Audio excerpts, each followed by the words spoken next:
hello and welcome to our session today. My name is Karina Ivanyan. I'm an intake advisor at the International Students and Programs Office, otherwise known as ISPO, here at UC San Diego.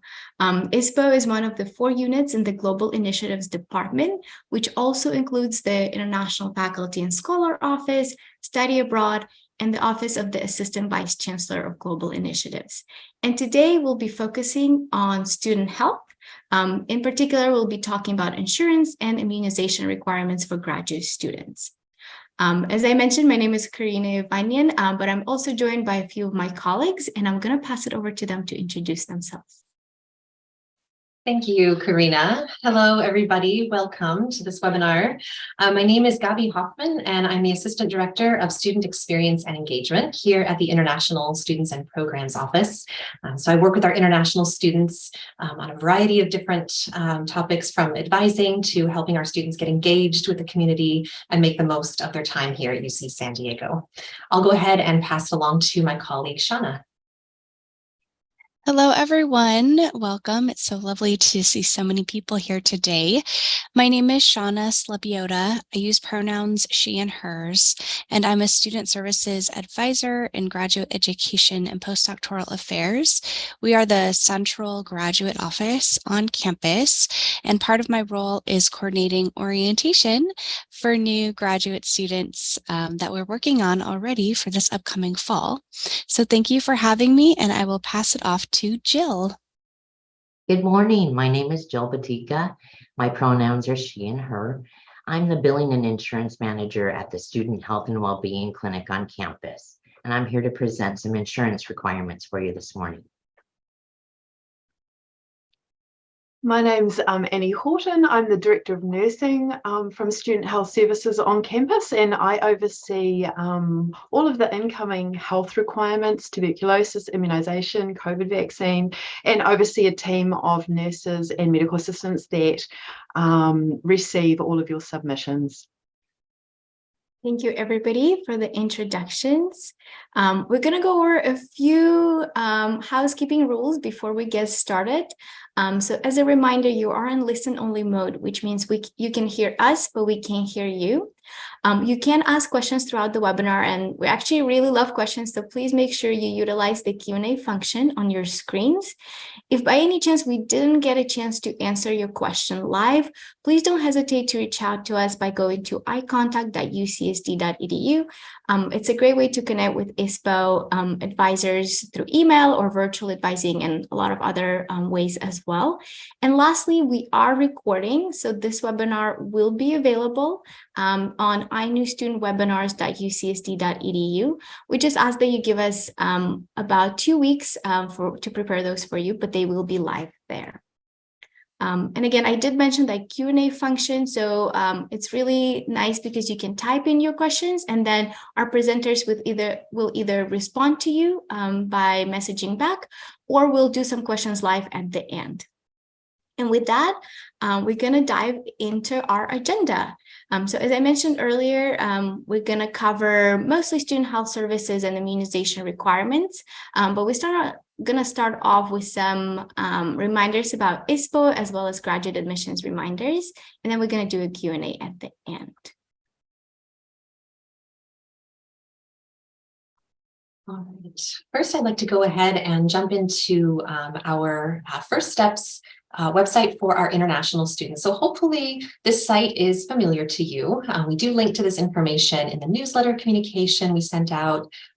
It is, I know, available through graduate admissions as well through the applicant portal to take a look. But this is really a great place to start in order to get an idea of what your steps are for requesting your visa documents, to obtaining your visa appointment, and other really critical items to take care of before you come to campus. So if you go to iNewStudent.ucsd.edu, you'll click on graduate students, and there you will be sent to a page that breaks down the steps for you based on kind of where you are at in the process. So the first step being requesting your immigration documents, then preparing for arrival, and what to do when you arrive at UC San Diego.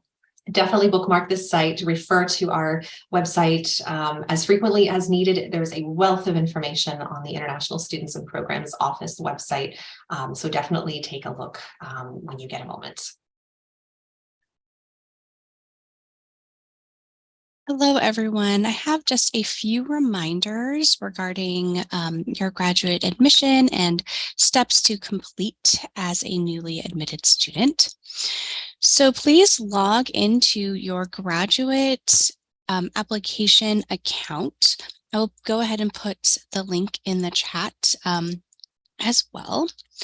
To view your application portal, please check to see if the statement of legal residence is listed as a to-do for your program. This form is required for some programs, but not all, so it's important to know what requirements you're under. A reminder that most students are admitted provisionally, but that this should not impact your ability to get immigration documents.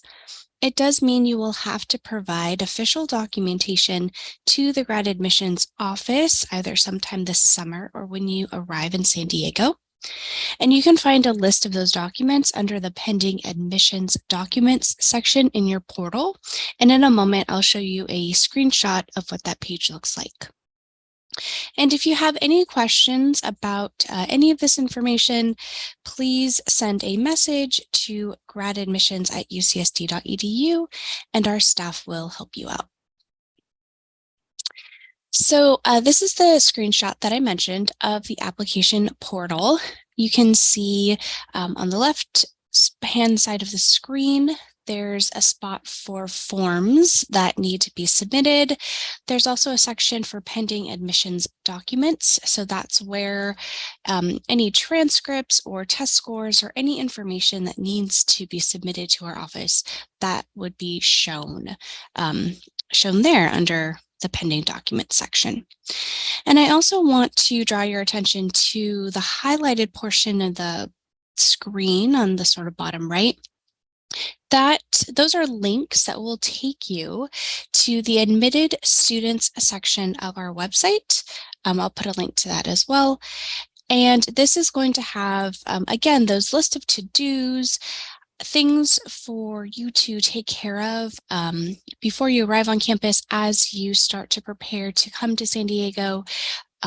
There's lots of great information on our site, and I hope that you have checked it out and are familiar with all those steps. And I think that's it. Again, good morning or good day to you. I'm not sure what time it is where you are, but it's morning in San Diego and it's raining. It's very nice to be here with you this morning. And again, my name is Jill Batika, and I'll be providing you with the health insurance requirements for UC San Diego. Next slide. So let's start with, what is SHIP? SHIP is an acronym for the Student Health Insurance Plan. And over 20 years ago, the UC Regents decided that in order to protect our campus and the students residing and attending our campus, they'd require that all students have comprehensive health insurance that meets an agreed upon criteria. As many other universities and colleges do, they decided to add the health fee as a non-academic requirement to the registration fees paid by every student. The health fee may be opted out of by successfully completing a health fee waiver on the Triton link during open timeframes. This year, our health fee waiver will open on May 3rd, and it will be open until September 20th. You can go on your Triton link and under financial tools, click on the health fee waiver. This year, our premium per quarter for graduate students is $1,335 per quarter. Next year, starting in fall, it'll approximately go up to $1,450 per quarter, and that's US dollars. Those that don't opt out of the insurance requirement will automatically be enrolled in the SHIP program to ensure that they have adequate coverage while attending the university. Our enrollment in SHIP is coordinated by a third-party brokerage, and it's key to register timely so that you're eligible when the quarter starts. All UC students are welcome to use this student health and well-being clinic on campus. You'll either be classified as having the health insurance through SHIP, you may grab a raft, or you'll be fee for service. And we also take on our international students from the UCSD Extension School. Next slide. If students want to avoid paying the registration and health fee for the health insurance, they need to file health fee waiver timely for consideration. All students must have comprehensive insurance that meets the University of California Office of the President waiver criteria, and that is found on our website, which I'll throw into the chat. So students that do not have comprehensive insurance will automatically be enrolled in the student health insurance plan.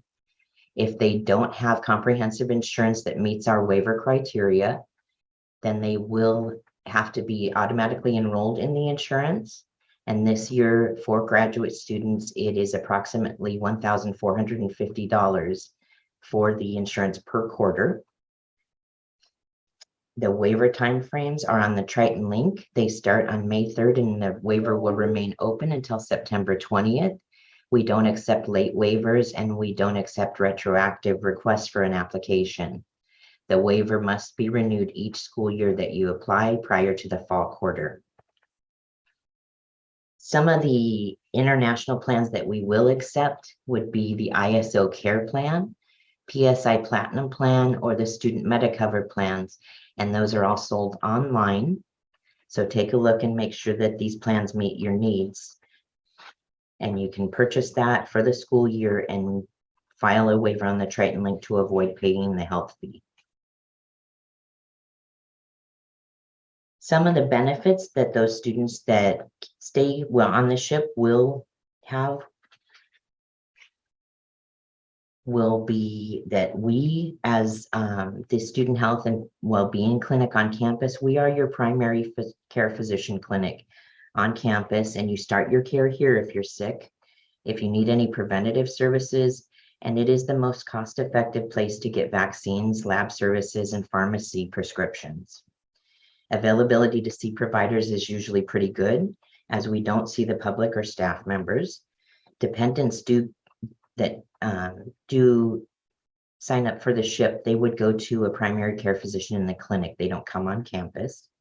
All UC students are welcome to use the Student Health Center here on campus.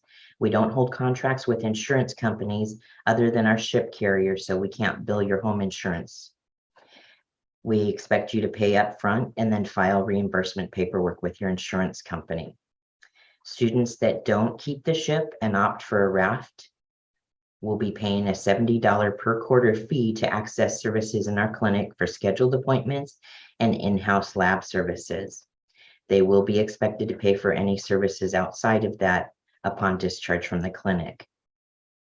Please call our clinic or go online to through your My Student chart to schedule an appointment. For students needing further medical direction during our closed hours, please call our main line and a registered nurse will assist you.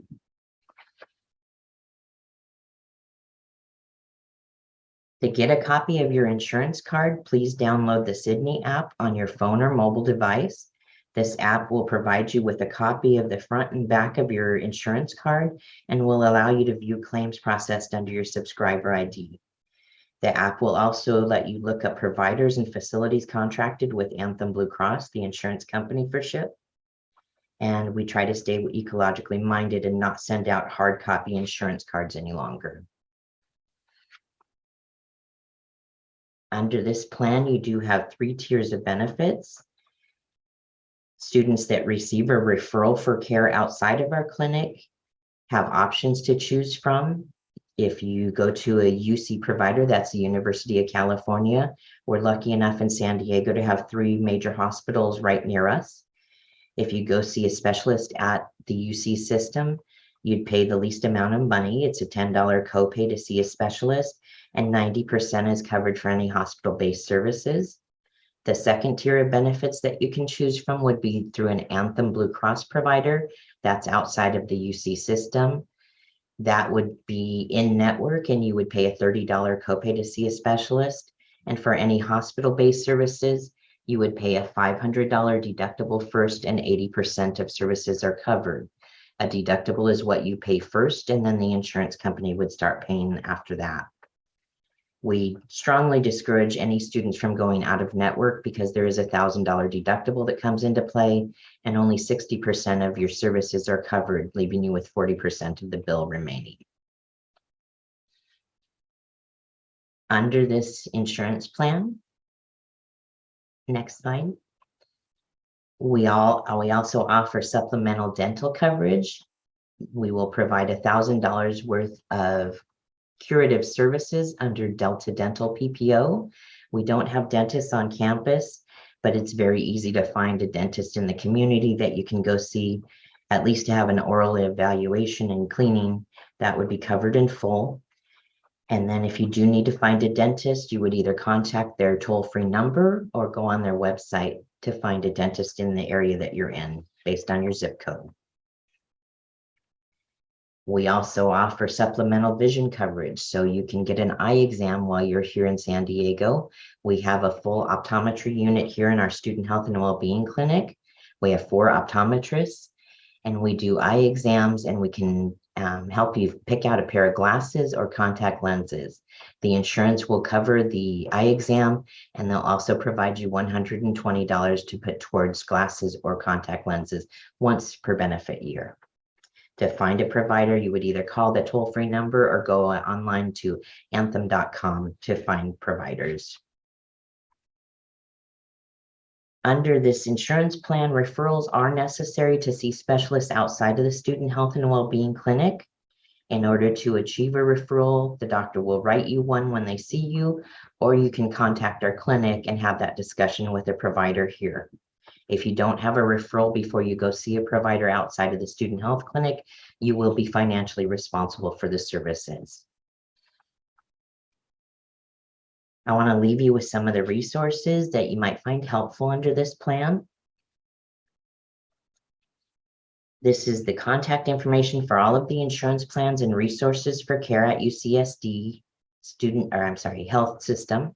We offer Zoom meetings 3 times a week.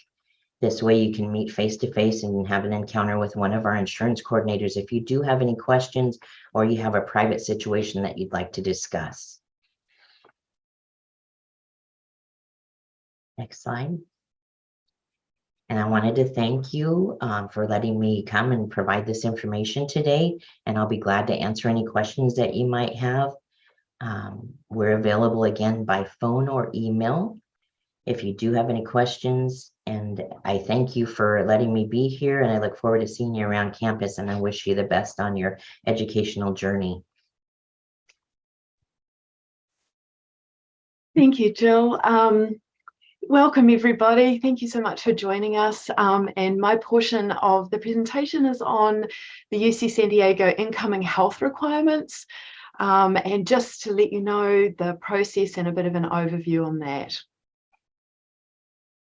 So why we have health requirements is really for protection of you, the campus, your classmates, your roommates, and obviously just having been through and still navigating a time of a lot of infectious illness in the US and all around the world, it's really pertinent.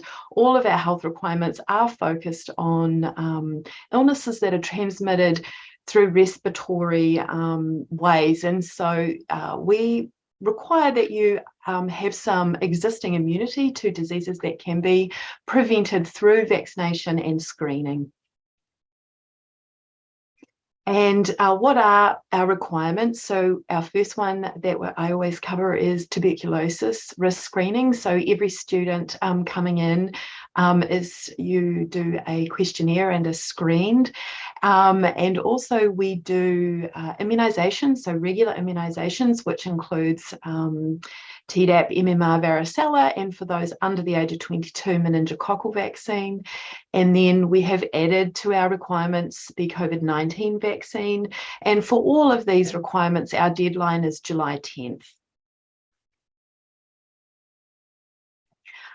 So starting the process. So really it all starts on once you are given your student AD login, which is your UCSD email and a password, that allows you to log into our online electronic health record or electronic medical record called EPIC. And the student facing part of this system is called My Student Chart. It can be accessed online or through your phone. For the requirements, it's more reliable to do this through the online desktop version. And all of this information is also provided through your enrolment checklist that the university has, and I'll show you what that looks like as we get further into the presentation. Oh, this is it right here. This is just brand new, and it's going to be rolled out for your incoming class. And so there'll be a list of deadlines and all of the requirements on there. And I've just included our portion, which is the immunizations, our regular immunizations, as well as our TB risk assessment. And then moving into the COVID-19 vaccines, which is the new piece. So everything that I cover here is also situated in this checklist. Once you are able to log into My Student Chart, this is what you see, and it's easiest to navigate everything from the menu. And you hitting menu, once you get in there, you're able to go to immunizations and screening, and that really is where all of our requirements live, except for our COVID-19, which is actually a separate section, which isn't listed here. It's a more recent section, but to enter COVID-19 vaccines and upload proof, you would go to the COVID-19 section. And this is what it looks like when you get in there, the TB and the immunization, and you're able to start and make start your process from here. So looking specifically at the TB risk screening, as I said, you'll be asked to answer a series of questions, and the system will tell you whether you are deemed at slightly higher risk. And if you are deemed at higher risk, you will be asked to complete TB testing before you come onto campus. And that testing can include a TB skin test, a blood test called a quantiferon or a T-spot, or a chest X-ray. If the system indicates that testing is required, it will leave a button for you to return back to that section and upload our form and any chest X-ray reports if you choose to go the route of a chest X-ray. All of this comes into a pool of nurses for tuberculosis, and they will review your submission and reach out to you if anything additional is required with that TB testing or screening, and they will be able to guide you through the process. It's very important that you return back to make sure that you have read any additional information. Some students don't realize this, but it's very important that you do that. And the immunization requirements, what you're going to need to do is make sure that you have your vaccine records.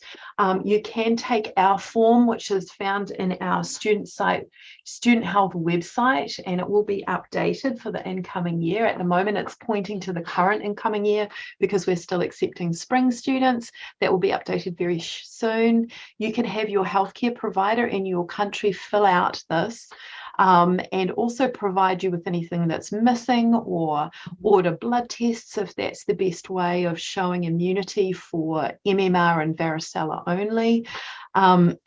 Excuse me, and please complete everything as soon as possible. Failing to get everything done will result in an enrolment hold. And then our COVID-19 vaccine mandate, which is a newer mandate. Currently, that is just requiring a primary series. So for most vaccine, bar a couple, that means the initial 2 doses. We highly recommend a current booster. You are able to get a current booster in the US when you come.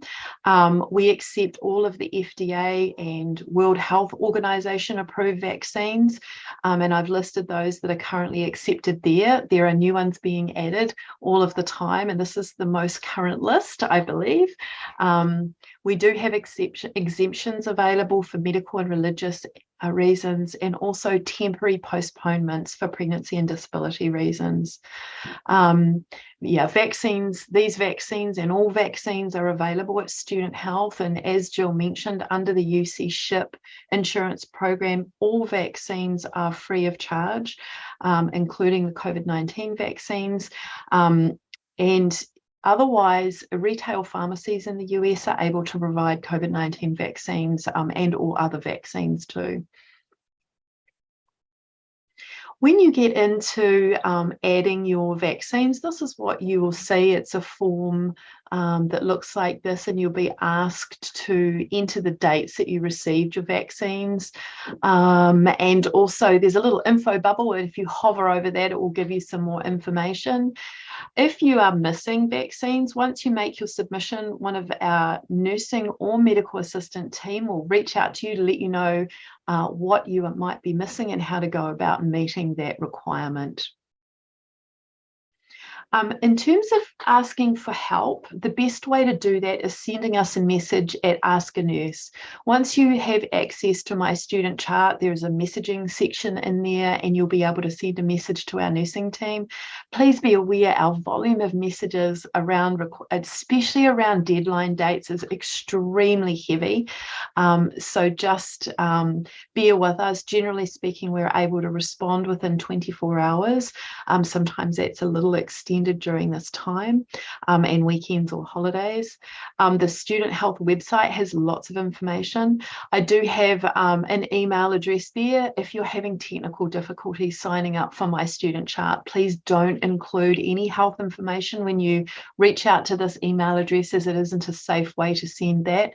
Health information is protected within our electronic medical records. So when you log in and upload information through my student chart or communicate with one of our nursing team that way, it's all very, very secure. The Graduate Division website also carries all of this information.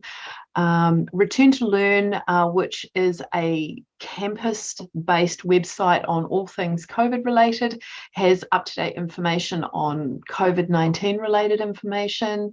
And just again, please go back and check your My Student Chart messages for any responses from our team. We will let you know once we've processed your TB testing and your immunizations. It depends on how quickly we're able to move through that. Last year, we were able to move through things very quickly, so students were getting informed of their status very quickly. And again, failure to complete these requirements will result in an enrolment hold.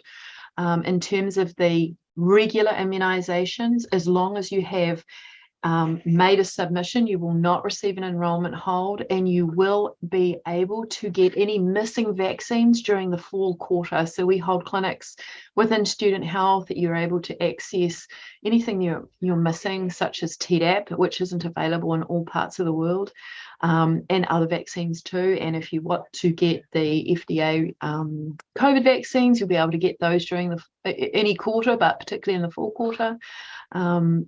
Yeah, so that's it from me. And then this is our nursing team. So some of these people, plus a lot more, will be responding to your messages.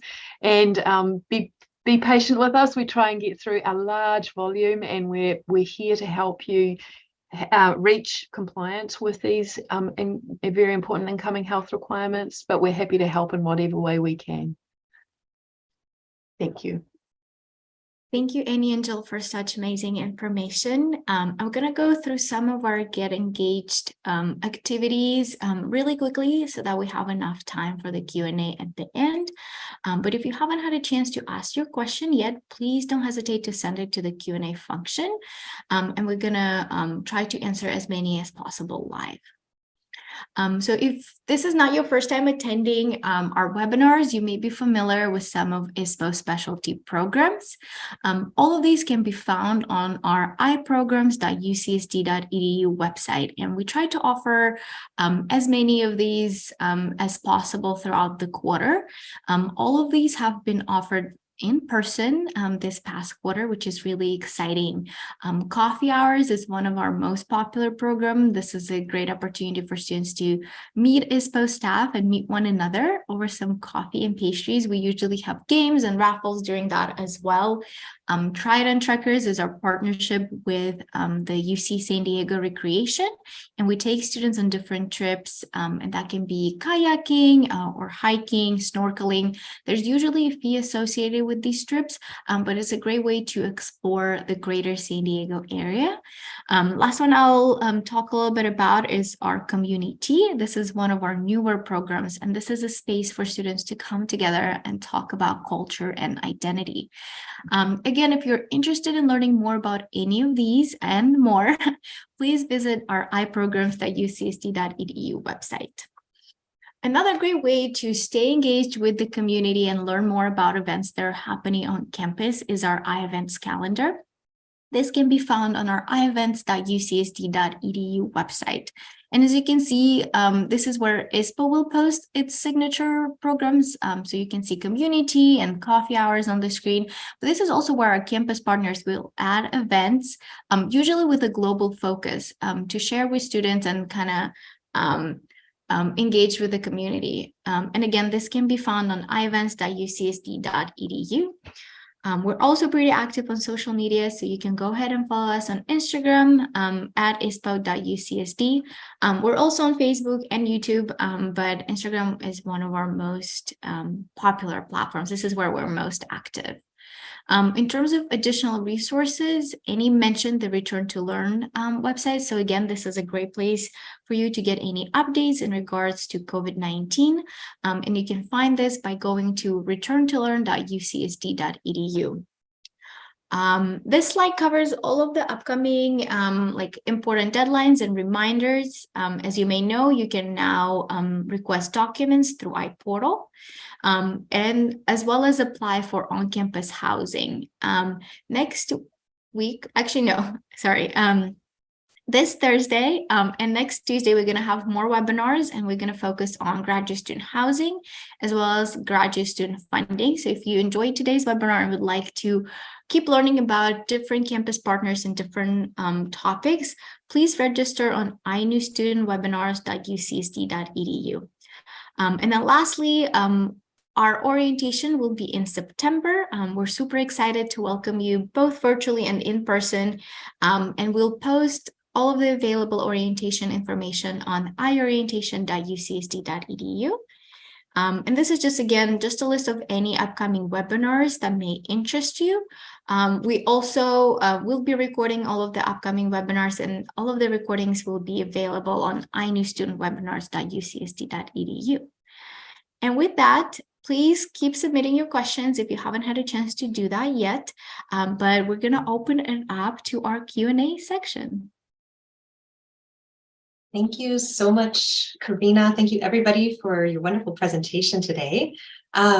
What we're going to do, as Karina mentioned, we're going to ask some of these questions out loud, just because they are, I think, useful to the larger group.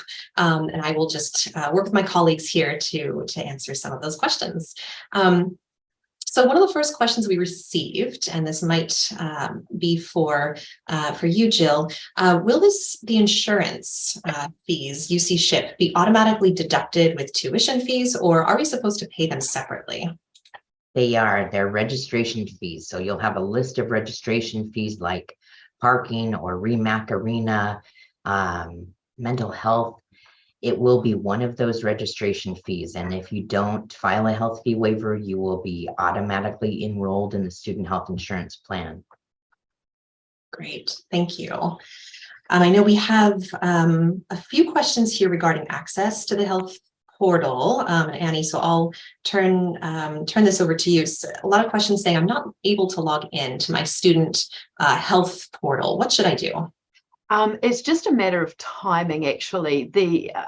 Our students aren't loaded into our system yet, new incoming students. That starts to happen very soon. Our IT department starts to load them in around the end of March, and as people accept, then you'll get added in, but you won't be able to log in. Please don't use the username. You do not need an activation code. If you're getting triggered to have an activation code, you've gone the wrong way. You need to log in with your student ID, which is your email and password that the university will provide for you. Great. Thank you for that reminder. There's a question here as well for meningococcal vaccine. Do I have to take it if I'm over 25? You do not. It's not required to be taken over the age of 22. Once you turn 22, that requirement drops off. Great. And there's another question here. It says, my intake, my class I'm coming in for is fall 23. Can I come to campus and then take my vaccines, or do I have to do it before I arrive into the United States? You don't have to do all of them before if you cannot access them. As many as possible is great if you can get that done. And Jill, you may be able to speak to when people are eligible to come in and have them done. Yeah, so the first day of coverage for the fall quarter would be September 25th. You're welcome to come to our Student Health and Wellbeing Clinic and have services. But if you're not active and eligible under the insurance, we can't bill the insurance for those services. You can pay as you go, and there is a price grid on our website if you'd like to take a look. All right, thank you. Let's take a look here. A few more related questions. I do see there is a question. Let's see here. So, oops, it's just gone away. See. Oh, how can I get my health insurance fee waived? So you have to have comprehensive insurance that is administered out of the United States. So if you're outside of the country and you have your home country insurance, that doesn't meet our criteria, unfortunately. It has to be administered out of the United States, and the criteria listing is on our website if you want to take a look. But we do need to make sure that you have health insurance coverage for primary care and preventative care needs, outpatient and inpatient services, and mental health. That's primarily what we're looking for. Thank you. There are a couple of questions, one related to the breakdown specifically of the I-20 visa document as it relates to insurance. Someone asks, is insurance a component on the breakdown of the I-20 amount given to students? No. So this is on your I-20 document. All of your student fees, tuition is all lumped into tuition fees, basically. So you don't have a breakdown of health insurance specifically on the I-20 document. And I see there is a question too, just about previous webinars from the last 2 weeks. We appreciate your patience while we're trying to get these webinars, recorded webinars, up on the website. This is an extraordinarily busy time of year, but do know that we are working on getting those recordings up on our website, and we will actually in our newsletter be including information on how to access those in the coming weeks. So thank you again for your patience.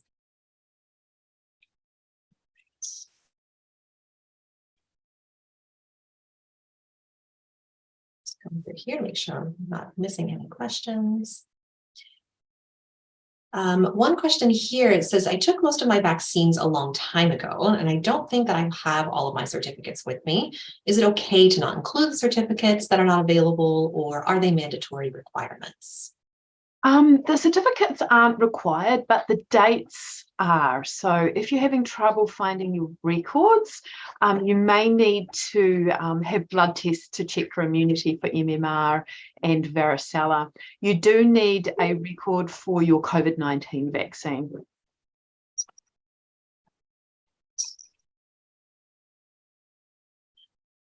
It says here some questions about, can you share the location of the TB assessment again? I'm unable to find it.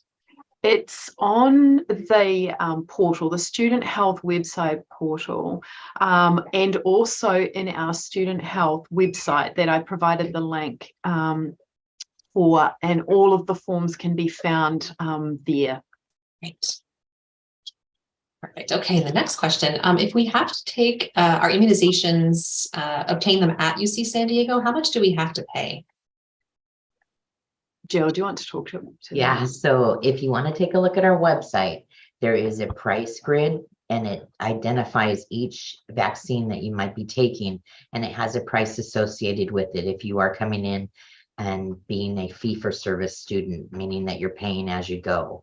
So there are prices, and they're associated with each vaccine that you might be looking for. So each individual is a little bit different in their needs. So take a look at that price grid and you'll get your answer.